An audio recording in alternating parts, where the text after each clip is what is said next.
Welcome to the Create Your Kind Space podcast with me, your host, Caroline Lawrenson. Create Your Kind Space is about well-being and the different ways in which we care for ourselves and those around us. We are here to offer companionship and practical tips to brighten your day. We'll delve into the concept of kind spaces, chatting with an inspiring mix of people from across tech, wellness and entrepreneurship.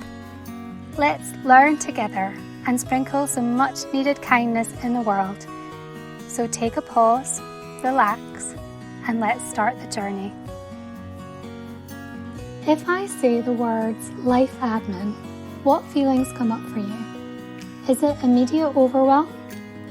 I think at this time of year, when we're thinking about getting back to school and realising how the end of the year isn't actually that far away, it can cause a slight sense of panic when you realise how many balls you are juggling.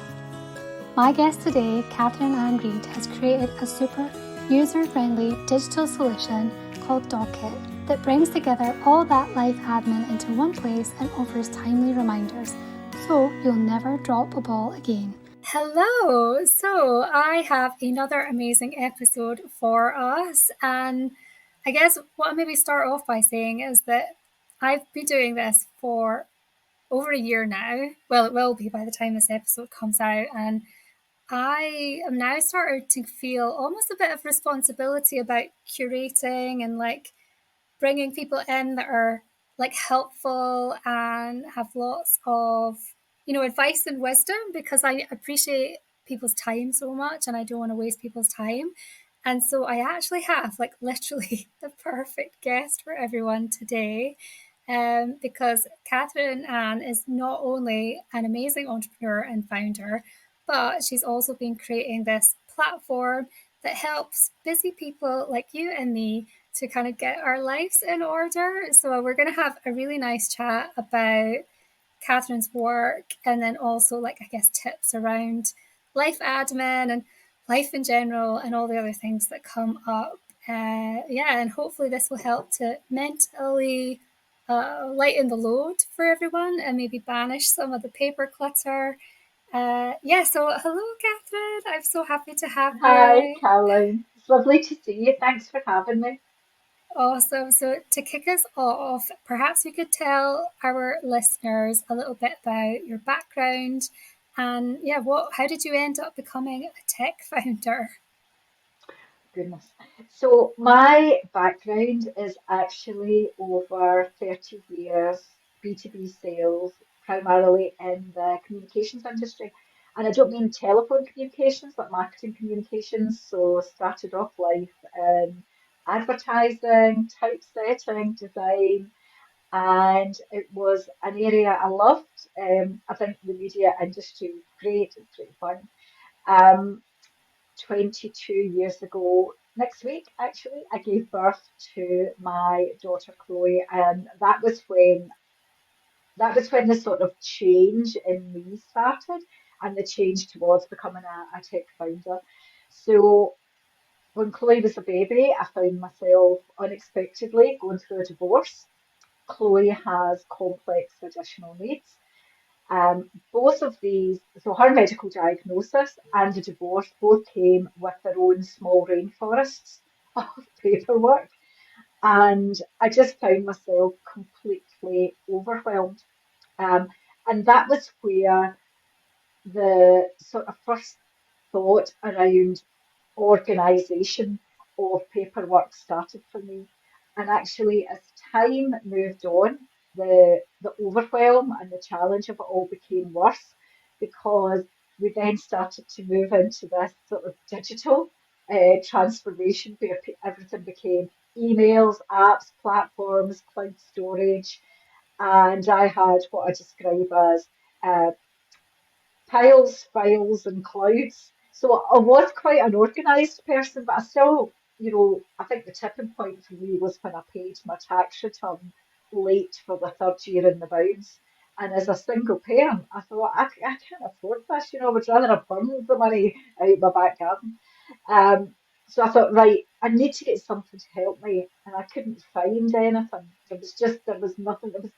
There was solutions out there that were doing bits, but they were complicated or just seemed to take an awful lot of effort. And I thought, I'm a busy mum. I need something that I can have at my fingertips that can just be there to go, hey, you need to do this, or here's that piece of paper, or here's that bit of information that was just going to be easy. And I thought, well, somebody's going to crack this. Um, why not me?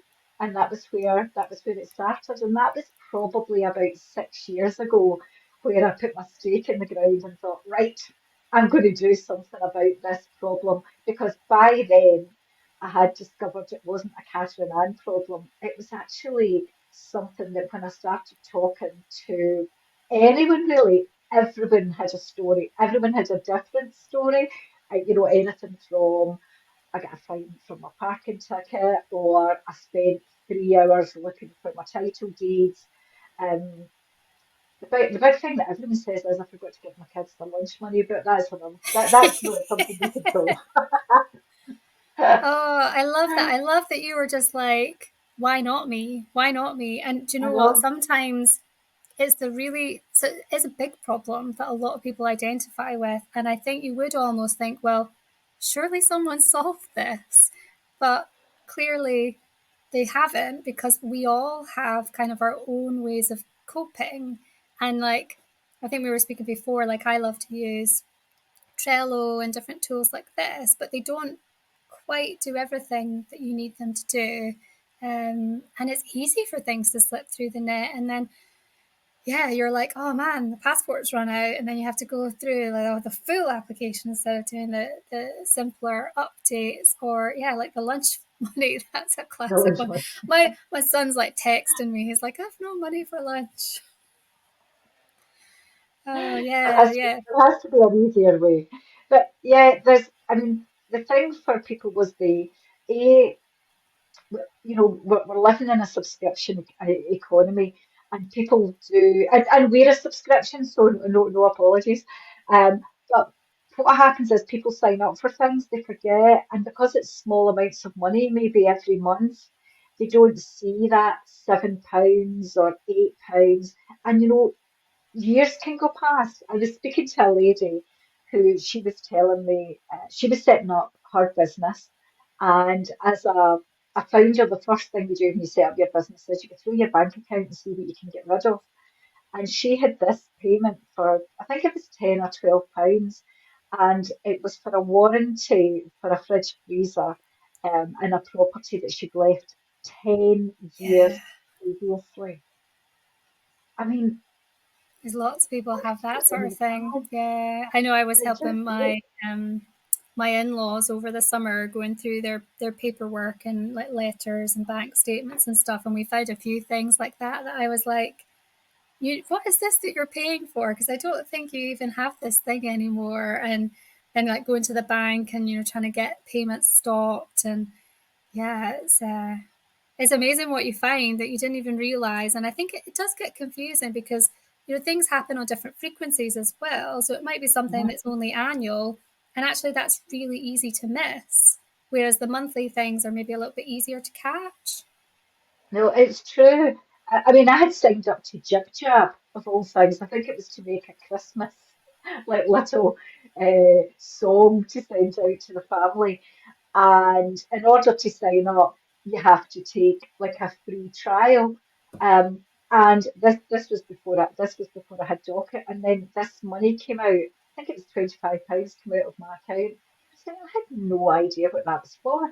I had no idea that actually I was going to have to pay.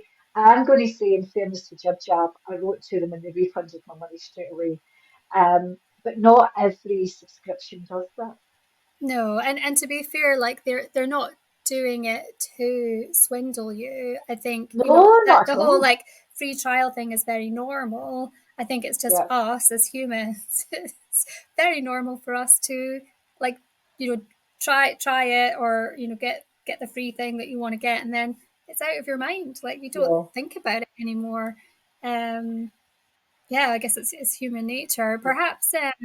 Perhaps you could explain a little bit more about how Docket works, like the kind of structure of it, and how you kind of recommend people, start to implement it into their everyday busy lives. Yeah. So Doqit is a web app. What does that mean? It means that you can access it on your phone or on your desktop, wherever you feel more comfortable. And it gives you a single place where you can hold your information. So things that when I say I talk about day-to-day life admin, and day-to-day life admin isn't every day. So it's things that you might need. So when we think about information, it might be things like your national insurance number, your national health number. So it's things that you don't need all the time. But when you do know it, quite often you think, don't know when that is. So you can hold information like that in there. Paperwork, insurance policies, copies of things like maybe passports, birth certificates. So things that have got an expiry date and things that you just need to access. And one of the things that I found is that what people do is they keep copies of things physically in different files or digitally in different clouds, but then they can't find them. So if everything's in Docket, you know it's there. And for anything that has got an expiry date, you can set, so for example, if you've got a car, you can put in your car registration number and Docket will instantly tell you when your MOT and your road tax is due. MOTs are big, so both of them are fairly important because they carry fines and they can invalidate your vehicle insurance if you don't have them renewed. So what we do is we tell you when the expiry date is is due, and then you can set a reminder to have like your MOT carried out. Now, depending on where you live, depending on who does it, you would know as a user yourself. If you use Bobby's Garage down the road, but you know there's a 7 week waiting list, Yeah. you can set your reminder for them. And when you set your reminder, they'll send you an email on that day to say, hey, don't forget to get your MOT done. So we'll send you an email to do that. But what you've also got within Docker is an ability to look at, see all your reminders, so you know what's coming up that day, that week, that month, that for the next 2 years, you can see everything that's coming up. But if you're on the go, so here's an example. I'm on the NatWest Accelerator. I can never remember the PIN code for the hub door. Oh, So I've got it in Docket. So when I get to the hub door, I just open my Docket, use the search facility, put in hub, and up comes my code. So it just helps save time and stress, and it can save money as well. If going back to the subscriptions, if you've set that you only want to do the free trial of a subscription, you can make sure that you cut it, or you can make the decision, do I want to use it or don't I want to use it? And you can cancel it. So it's there, it's like a remember, ages ago, someone said it's just like having a friend in your pocket, and it's just like having a friend in your pocket to help you. yeah. So there's nothing Giving you those complicated. well timed reminders. Yeah, well, so what we're not doing is we're not giving you advice, we're not trying to sell you anything. We don't sell or share your data, that's really important. But it's about getting that data to work for you and just be a really simple, easy to use tool that helps keep you on track. Yeah, no, that's some really good examples of how you can use it. One thing I know we've spoken about before is that when you have a lot of life stress and a lot of this paper, you called it a rainforest of paperwork. I love that. I've not heard that phrase before. So when you're maybe in that sort of situation, so maybe there's other things going on that are affecting your ability to deal with stuff, what would you recommend to people, like, just to kind of help them get started, and like what did you turn to, when you were thinking about how am I going to give myself a bit more headroom and kind of get on top of this paperwork? So that's a great question and something that so we're doing some user test. We do user testing a lot, speaking to users, understanding what they want, and something that keeps coming up is should I block out a weekend to put my paperwork in? And it's like absolutely not. Life admin's overwhelming. We want to make it really easy and simple for you. So what I always say is how do you eat an elephant? One bit at a time. So as things arise or something crops up, add it to Doqit. So maybe you get an email, something comes in about your insurance renewal, pop it in then. Or you know you're going on holiday, make sure your passports are there. You can also put in your flight tickets, um, all of your information as it comes up. And someone asked me a while back, they said, how long do you think it would take me to get everything into Doqit? And I said, realistically, a year. Take a year. Just do it as it arises, comes in the post, comes in your email, or if you want to block out a weekend, do that, but that's not what you're about. It's like atomic habits. Get into the habit of doing it, and before you know, you'll start to feel the benefit of it. But it's like a child; it needs fed. So in order for it to do something, you do need to feed it a bit. Um, but interestingly, we had so because we're new, everyone's got my phone number. So it's like if you get any problems, you can get in touch with Yeah. me. And I'd gone to get my hair cut a few weeks ago, and this text binged up, and it was from a lady who she'd been a user for 3 weeks, and she said, "I'm so happy. I just wanted to tell you, Docket's great. I've been for an interview. They wanted 3 forms of ID, and I forgot I'd only taken two, and then I remembered I had my water bill in Docket, so I instantly went in, showed them my water bill, could prove where I lived. That was enough. Happy days. It's paid for itself." And it's like those little moments of that's where you start to feel the value I of what love Docket can that. do for you. Yeah, me too. Yeah. I was chuffed to bits. It was like it was great because she had said, she phoned me afterwards and she said, that saved me the stress and the cost of having to go all the way home and come all the way back in. She said it was just like, I've got it here. And you know what? I think, if it was an interview, like coming across like really professional as well and like really organized, they'd be like, oh Really yeah, this organised, you this know. person this person's super organized. Let's give them the job. So yeah, Yeah. so and it was really kind of her to share that good experience that she'd had. Such a simple thing, but Yeah, it's she had it there. amazing. And I think I know we spoke about this before as well about, the different ways that people have been using the interface and kind of they're giving you ideas as well and kind of the way that Yeah, people it's great. adapt to certain situations. Like they'll see things that you don't see. So I think that's just amazing. It's such a simple way to, yeah, improve someone's life. And like, I guess maybe how your brain's now thinking about this is like, oh, I could turn that into a little case study and then I could share that idea with the rest of the Docket Yeah. user community so that they can benefit from it too. So there was another story last week from another user, and he was telling me that because I was asking him, I said, "Tell me about your life admin before," and he said, "Oh."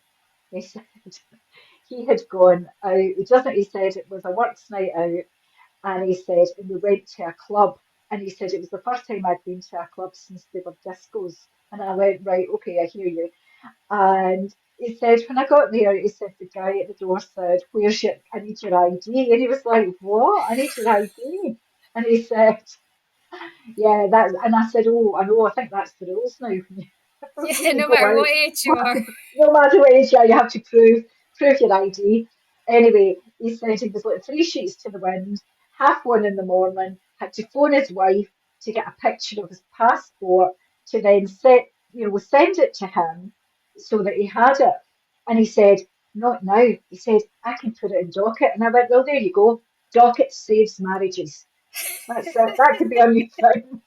Yeah, because yeah, I'm not imagining his wife would be very happy with a half one phone call of I need to get into this I club. know, I know. I thought that was great when he said that, and he said, "Yeah, but not now."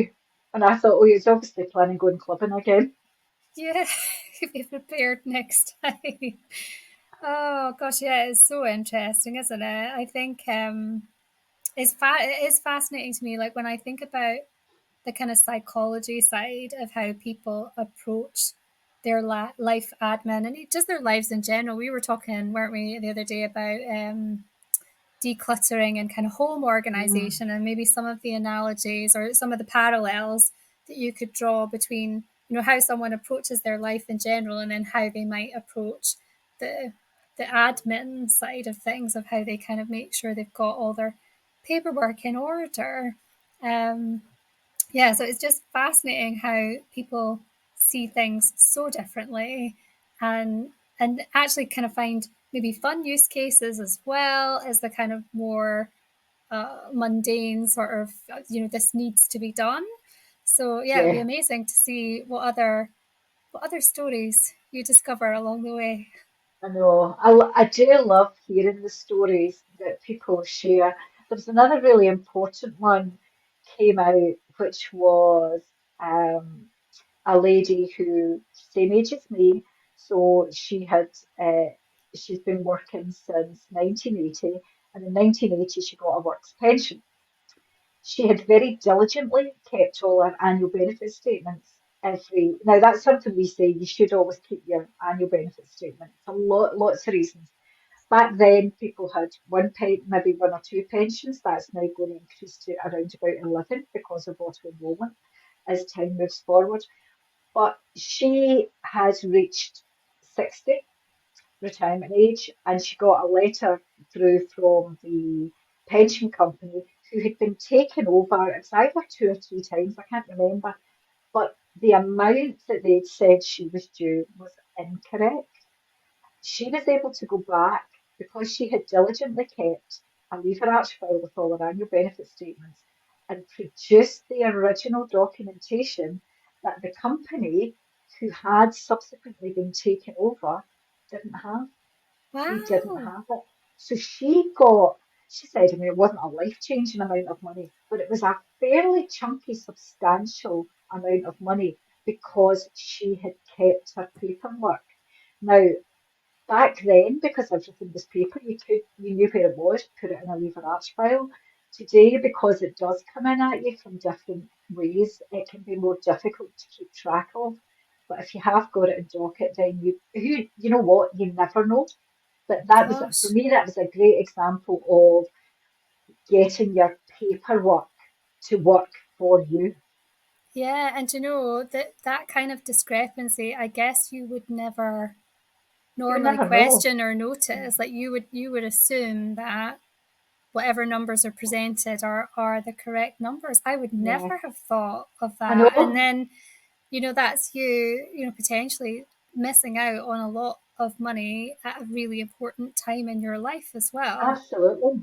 Absolutely. So when she told me, I was like, wow, because very few people do keep their statements, even though they should, to make sure year on year that it's correct. Yeah. So, yeah, So, and who knows, maybe that's something that in the future, with the way that Docket works, and then the way in which AI and these sorts of things are progressing, it could maybe flag up these sorts of discrepancies if there was an yeah. issue.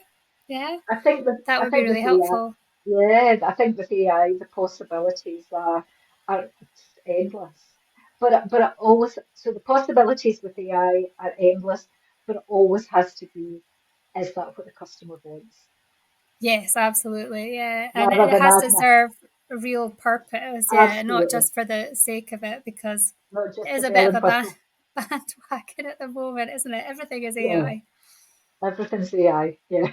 Well, I mean, I mean, it's great what's been achieved through it, but I think that it needs to have the right use cases.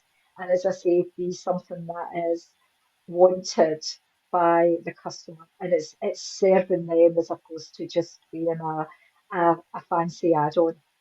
Yeah, yeah, definitely, definitely agree with that. Yeah, so the tech side of things, I guess I'm interested in how how have you gotten on with that? Like maybe you could walk us through the kind of journey, because I think people might find it quite interesting and inspiring, for someone to have an idea and then be like, why not me? To then how do you actually implement something like this? So visiting a few rabbit warrens, a few. loads of rabbit warrens actually. Um, so I think, we've grown in an age where we've seen Star Trek, we've seen Star Wars. We know that things can happen. So for me, anything can be achieved. Technology allows anything to be achieved. It just comes down to money. So I felt confident that what the idea I had in my head could take shape and could be built. But that was great, but it was also scary because I'm not a technical person. I have worked with development, been very lucky to have worked with some good development teams over the years through my sort of past life, if you like. So I knew things could be achieved. And it was really about keeping my powder dry and taking time to make sure that we found the right development partner. So, and again, sort of drawn from my background, I knew that if we'd gone to uh, a sort of design led business that had a couple of coders that they would build what we wanted for the budget that we had. But I wasn't sure that what I wanted was the right thing. So it was fine that I said, well, I would want that for me, but how was that then going to translate into what what Yeah. customers wanted? Because I'm also not a product person. So I pulled together, I've got a fantastic team of board advisors. I've got a great co-director as well. We've all got very different skills, and we took time to find the right development partner, which was a venture builder who had all of the sort of front, back end, quality assurance, product. Who before we even cut a line of code with them, we revisited every aspect of who's the customer, what does the customer want, why does the customer want it, looking at the competitive landscape. I mean, the biggest competitor we have is inertia, Yeah, because people doing nothing. people Yeah. do nothing. I But heard I think that, someone say that very early in my entrepreneurial career. They said your yeah, biggest competitor is not who you think it is. They said your biggest competitor is the fact that people would rather do nothing. You know, do the nothing. problem is not painful enough or not chronic enough, you know, that they are like, I have to Yeah, do something about this now, because the next time it causes them an issue, they've kind of forgotten how awkward it yeah, was the last time that they had to fix yeah. it. Gosh, yeah, that's such a good point. So, and it's interesting because when I kind of started on this journey, it was before COVID. And the hurdle there was technology for a lot of people. But and when I was sort of doing some research, and I had quite early on, I'd spoken to investors and just to get a feel for, is this the kind of thing you might think about? I wasn't asking for money. I was asking, tell me about what interests you. And their thing was always, how are you going to change consumer behaviour? Yeah. And I used to kind of go, blah, blah, blah, blah, blah. And I thought, not even convincing yourself there, Catherine. Um, but actually, COVID did that. COVID drove a huge change in consumer behaviour because people had to become really reliant on technology for all different aspects of their life that they hadn't thought about before. And that helped shift that inertia by quite, I mean, I would never be able to put a figure on it. I'm sure there must be some research somewhere that's probably happening just now that would be able to give figures around that. But I don't know. But you know yourself that everyone, QR codes is a great example. Yeah. If you think back 4 years, if you'd walked up your high street and asked people what a QR code, they would have said, I don't know. But now we're sort of QR code tastic with everything. Yeah. Everything's Um, been made yeah, digital. Yeah. Yeah. so so we did that. We looked back at, you know, redid research, did lots of wireframing. We did some smoke tests out across. So a smoke test, for anyone that doesn't know, is where you put maybe some ads on Facebook and Instagram to see what feedback you get. So it's like Okay. almost sort of pretending your product's out there to see what feedback you got. And all of that gave us the more solid foundation to build Doqit before we started to build out the MVP. Um, and it's funny because people always, I think people think that you just go, oh yeah, ding, and we'll start building it. But for it to work, you really need to know. Well, the first thing that's something you said a minute ago is it a big enough problem for people? Because if it's not a big enough problem and there isn't a big enough market, then it could be the timing's wrong. It just could be that Yeah. it, maybe it's just not a big enough problem. But we were able to get some really great stats around the amount of money it's costing people. So it's costing people roughly £1,400 a year in money that's leaking, and that's leaking through like the subscriptions we mentioned, people not renewing allowing insurance to roll over, so they're not getting a better premium, and Yeah. Yeah. fines, because they're not getting a tax return, and it just leaks, it leaks out. Um, Believe it or not, we're spending about 32 hours every month on average trying to stay on top of it, and over 50% of people in the UK are stressed as a result Yeah. of just the sheer overwhelm and trying to stay on top of it. It is a lot to deal with, and I think it's probably Yeah, become more acute because money is scarce, and most of us now we're having to, look really closely at those insurance renewals. Even before so I'm a big fan of Martin Lewis, and so back in the days when me no one too. knew who Martin Lewis was, I was always like, you should go on this website because it's great and it's got loads of really good Yeah, advice. And his thing about that the optimum timing is like 20-21 days before your 23 days. insurance Yeah, renewal. yeah, yeah, That's when you get all your quotes, and that's when you kind of sign up because the yeah. prices, that's when they'll be at their lowest. So he has some really great advice and research that helps you, but you have to be organized. You have to kind of plan like how to do this, and that's mentally a lot. So yeah, stress. We And share we share a lot of Martin Lewis's advice through our and we say, as per Martin Lewis, we don't brand it as our own because yeah, we don't give advice, but we do share a lot of his articles because they just make good sense. And his advice, particularly around insurances and just even giving people a nudge to say, don't forget to submit your gas and electricity readings. And by the way, check your bill. You might be underpaying, you might be overpaying.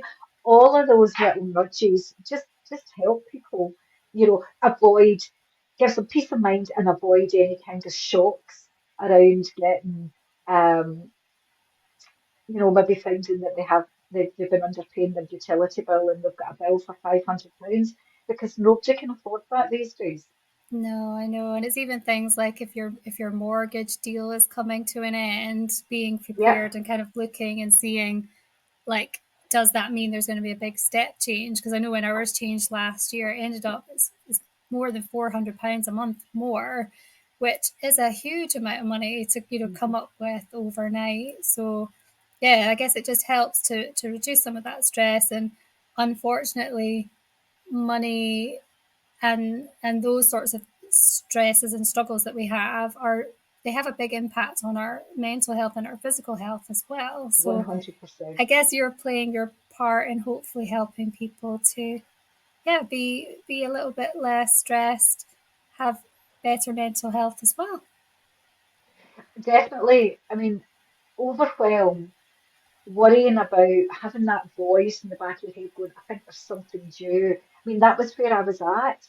And when I wasn't on top of my paperwork, I felt as though I was wading and swimming through treacle all the time because I just couldn't get my act together.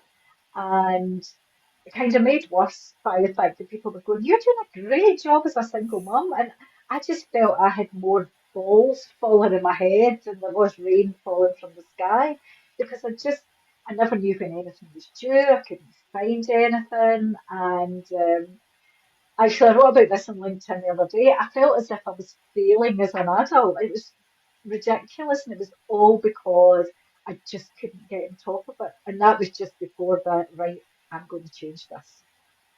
Yeah, gosh, that's such a great attitude to have. And I think a lot of people will identify with that feeling of feeling Mm. overwhelmed and yeah, and not knowing where to start. So yeah, hopefully we've managed to share some good advice for people so that they can kind of get Start started. small. It's like anything is, it's like life. It's a marathon. It's not a sprint. There's no prizes for getting all your stuff into Doqit. It's like just do it little bits so that you start to get that feeling of, oh, that's good.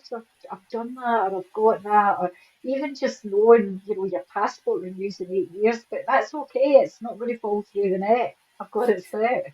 Like the passports is the one thing that honestly I check it Oh. all the time, even though I know that they're not due for renewal because I just know how much of a headache it is to have to But do them from scratch again. It's just, yeah, And not there's fun. that new 10-year renewal thing. So if your passport was issued more than 10 years ago, because actually before Brexit, you could get your passport and they built in the extra bit of time.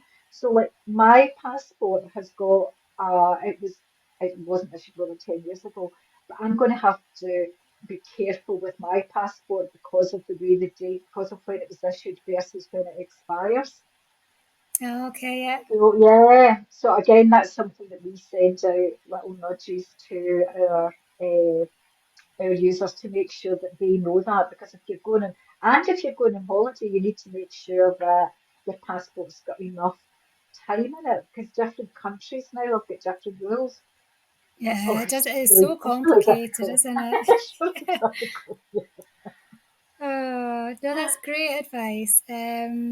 One thing I was wondering was in terms of your reflections on how far you've come and kind of where you're going with Docket, is there is there anything that you would have changed or done differently or like you've learned that you're like, oh, I wish I'd known that before? So I know now so much more than I knew when I started. I think the big thing for me was I didn't know what I didn't know.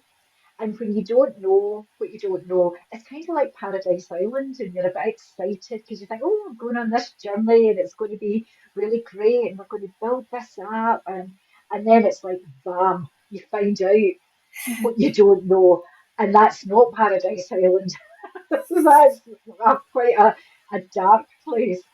But I think one of the great things is, and a bit of advice that I would give anyone is just ask people for help. Just reach out to people, even if you've not met them. People are busy, but people are kind. And Yeah. see if they say no, you're not any worse off. But generally, people love being asked for help or guidance, and that's what I did. So I would say I have learned so much over the last few years. It's incredible, and I wouldn't change anything because I don't think I could. I think I had to come through, and I know there's much more to come. So it's not that I'm at a point where I'm thinking, oh, I know everything now. I I'm on this journey now where I think every single day I learn something, and I love that. I think that keeps it really exciting. Um, but I don't. I think if I was to turn back the clock and do things differently, then I wouldn't know what I know, and well, who knows what would have happened. So yeah, Yeah, that makes sense. I think I'm kind of similar and would definitely echo that people are so helpful. They mm, are, yeah, they are so generous with their time and like no question is a silly question. So yeah. And yeah, you will never know it all. Like yeah, like you say, like you discover new things all the time where you're like, okay. That did not go as I expected. Oh, Yeah. what shall we do I, now? I know. I think something another piece of advice that I always give founders who are starting out is be cautious of seduction. And by that, and this was something that I kind of fell for, was when people want to give you lots of advice. And quite often those people have maybe read great business books, or they know someone who's built a business. But see, really, unless they've done it themselves and they've been a founder, it's really difficult for a lot of that advice to work because they're coming at it through a different lens. So, if someone, for example, is the chairman of IBM, not that I know who the chairman of IBM is, but the chairman of IBM can't really help you when you're a startup unless they're going to give you a bag full of money. And quite often, you don't need the bag full of money. No, and You that can need to make be things get, worse, yeah, actually. it can, it can. You need to be getting the right framework and understanding, you know, if you're at A, how do you get to B?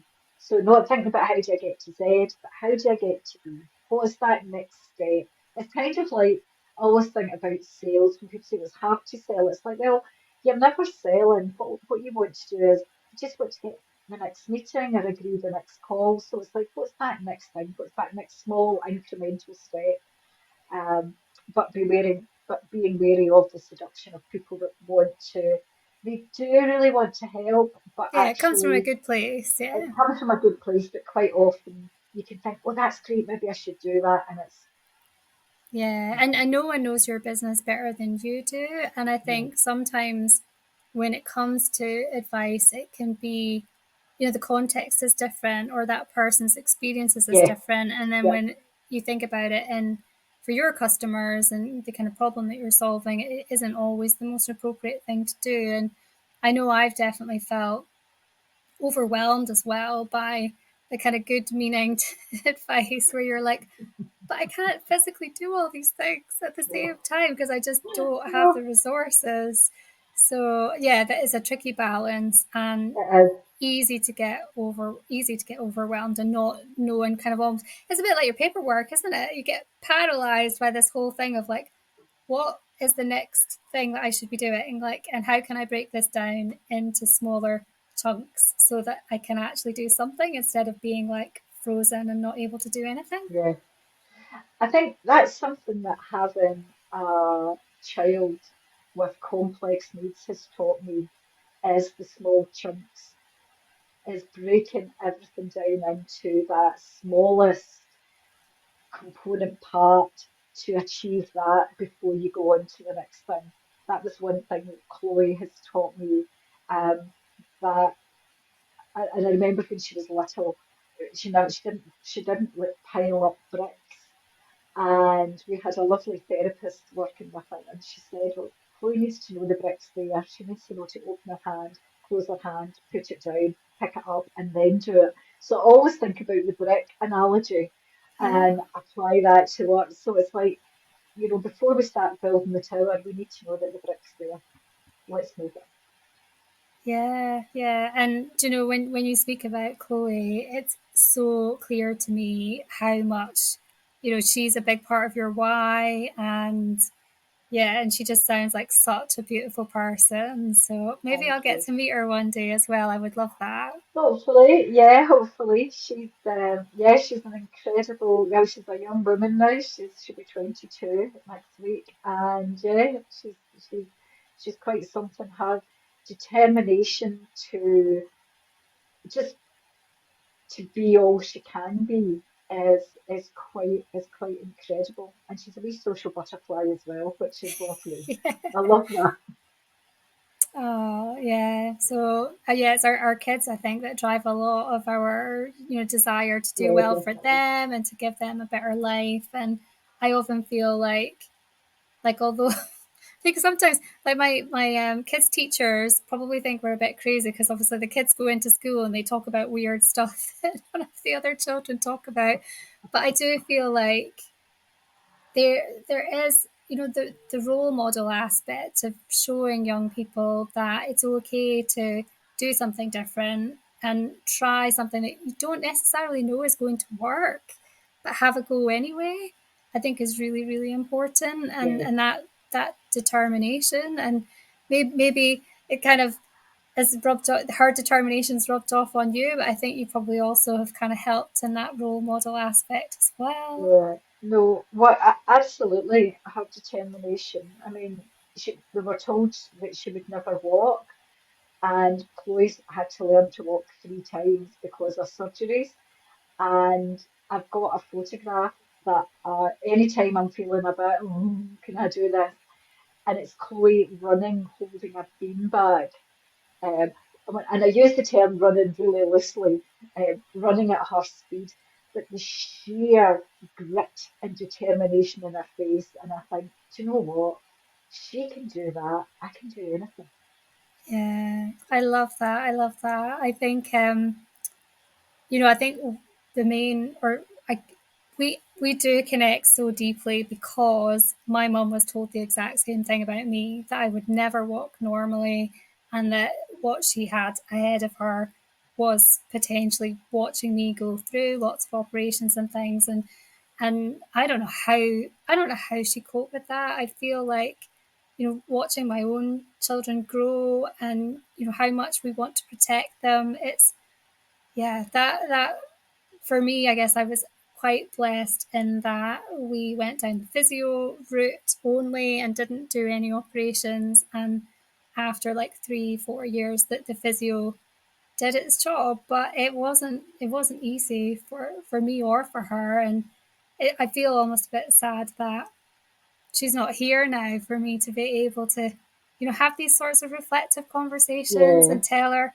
like how much I appreciate what she did for me. Because I think I don't know what Chloe's like, but teenagers are not often the nicest to their parents, are they? And I know I'm really blessed because I have a teenager and he yeah. hasn't ever got to that phase where he's like, "You're so embarrassing," and I don't want to be seen with you, and saying things that like are quite hurtful. And yeah, I think I probably wasn't as kind to my mum as I should have been at that stage. Like, and I don't think I realized when I was younger how much she helped me to get through that really difficult time, because I was Mm. so young. I didn't really Of understand course, what was going on. of I course. really didn't. And it's only now that, looking back and realizing like how my life could have been completely different is quite profound.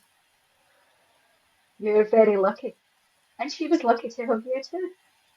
Yeah, yeah. So, yeah, I feel very blessed to have met you and found out about you and Mm. Chloe. And yeah, you just seem like you've got such a special connection. So, Yes, she's been a wee gift to me. I always say that she's my wee gift. And because of her condition and her additional needs, she's not like your average mainstream teenager. So she's never had that sort of stroppy. She's always been really gentle and loving and kind. And I mean, she's had the odd strop, but I've never had to deal I've never had to deal with that side that a lot of my friends have that have got children. mm, So I always think we've all got different worries with our children. Mine are different with Chloe to others, but I don't worry about her going out night clubbing. I don't worry about she would never go out and be anywhere on her own. So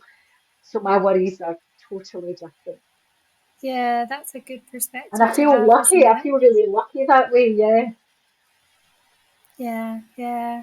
It's also making me yeah, just I appreciate my own family so much more now. And yeah, those relationships are really important, and they are the things that keep us going when we do have days in our business when things aren't necessarily going to Oh, plan. So regularly. yeah. Oh, this is such a wonderful opportunity. Honestly, I'm so glad that you've had time to come on the show Oh, and thank you. yeah, and share your story, because I think so a lot of people listening might feel like, oh, I could never, start a business, or I could never whatever the thing is, or they might say, oh, I'll do it when I've done XYZ, because I would need some kind of qualifications before I think about doing that, or I would need money, or I would need something else. Yeah. And they kind of they build it up, and those dreams can be set to the side or deprioritized. So I think showing people that with the right mindset and a little bit of help with advice and things, there's a lot that you can do. Well, there is. I mean, I left school when I was 16. I was a lone parent with a child with complex needs. And I always think if I can do this, anyone can. Um, I might not be able to move at the same speed that someone much younger with no responsibilities. But as I said earlier, life's a marathon, it's not a sprint. And through, although this journey's taken a few years, the amount I've learned to get to where we're at today and be able to understand the customer much more is fantastic. It's great. And having Chloe there to keep me motivated, I mean, really motivated, I feel really lucky. Yeah, yeah. So before we go, I need to ask you the all important question, which is the whole theme to what I've been creating here. So, Create Your Kind Space is about creating kind spaces. So, I love to understand a bit more about what people gravitate towards when they are feeling a bit out of balance in terms of their well-being, and do they do something completely different from their day job as well. I always find that really fascinating. So, how do you create your kind space? So how do I create my kind space? Again, I'm going to go back to Chloe, and I feel really lucky to be part of her community. So, as an example, we were at one of Chloe's classmates, it was his 21st on Saturday, and we went to a church hall in Henley where there was a group of young adults, all of who had varying needs and varying complexities. They don't care about fashion. If they want to dance, they'll dance. They don't need to dance with anyone. They're not thinking about drugs, they're not thinking about drink, they are caring about each other, so they'll just randomly hug each other. When they see each other, they are delighted. And that whole environment, which is really honest and true, is as kind as it can be. And that for me, being part of Chloe's community, is where I can go any day of the week to be part of that, to create that kind space. Even something as simple as Chloe gets transport, so she gets picked up in the morning and she gets dropped off at night. And her wee friend is there. And I have gone out there in the morning, taking Chloe out in my pajamas to the car with my hair all over the place. And our wee friend will say, "You look really pretty this morning." You just Oh, think it just makes your day. So being in her community is a really special place to be, and where, nobody gives a toot about anything. It's a lovely, kind, loving environment. that's beautiful. And what a great perspective. Like, if we could all see the world that way, like, Yeah. yeah. If we could see the world through their eyes, then I think the world could be a much, much kinder place. Oh my gosh, I love that. Thank you so much for sharing that as well. Yes, yes. We need more kindness in the world. We do. I mean, my dad would also said it costs nothing. It's nice to be nice and it doesn't cost anything. So, but Yeah, why not? yeah, absolutely. Oh, what a wonderful message to leave us with. So before we go, I want to make sure that people know how to get in touch with you, and if they're wanting to try out Doqit as well, that would be great if you could let us know. Of course, so you can find me, Catherine Ann Reid, on LinkedIn. That's a good place to find me. Our website is Doqit, Doqit.io. And you can try Doqit for 45 days free of charge. And we let you know 3 times before the 45-day trial's up. So there's no surprise of money getting leaked out your bank account. We do practice what we preach. And Doqit is on Facebook, we're on Instagram, and if anybody just wants to have a chat about their life admin or tell me their experiences, I would love to hear it. Just drop me a note through LinkedIn, or if they can't find me and can't remember, drop a note to you, Caroline, and you can forward it on. Oh, yes, yeah, I can do that as well. And we will pop those details into the notes as well, into the show notes. So, Thank you. yeah, so that's so wonderful. And of course, if anyone has any questions about the business side of things as well, like I am more than happy to answer people's questions or maybe do some signposting to helpful resources. Because we've talked about that side of things as well today, which I think people might be interested in. Yeah, so amazing. Thank you so much for your time, Catherine. And it has been such a pleasure to have Thank you. you. I can't believe almost an hour has gone past. I I feel know. as if we've only been chatting for 10 minutes. No, thank you for having me. I've really enjoyed our conversation. I really appreciate it. Oh, thank you so much. It never ceases to amaze me how resilient people can be. I am so blessed to get to have such beautiful guests on who share their life lessons and passion for helping others. You can hopefully tell from this episode that I feel a deep connection with Catherine Ann and Chloe. I've walked a similar path with my own disability. My mum had 5 kids and had to juggle all my appointments, and I know she would have loved something like Doqit to help keep her organised. If you've listened all the way to the end, can I ask you a favour? So if you've liked the episode, please screenshot it and tag us on social media at Create Your Kind Space. It would also be so wonderful if you could rate and review the podcast to help other people find it. We have some great episodes planned that continue on with the family theme and getting organised at home.